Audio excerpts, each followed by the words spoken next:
Again, we would emphasize that the possibility of attack today is very remote, but we do believe that it's important that we be proactive, that we plan and are prepared for every possibility moving forward.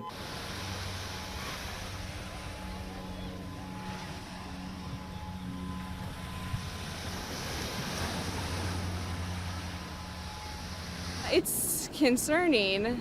I feel a little bit like it's out of my hands, so I guess I kind of push it out of my mind a little bit. But obviously, when you have an individual in power the way he is over there in North Korea, he seems somewhat unstable.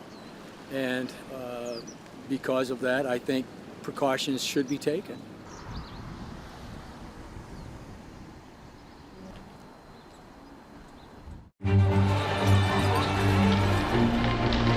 The President of the United States, Donald J. Trump.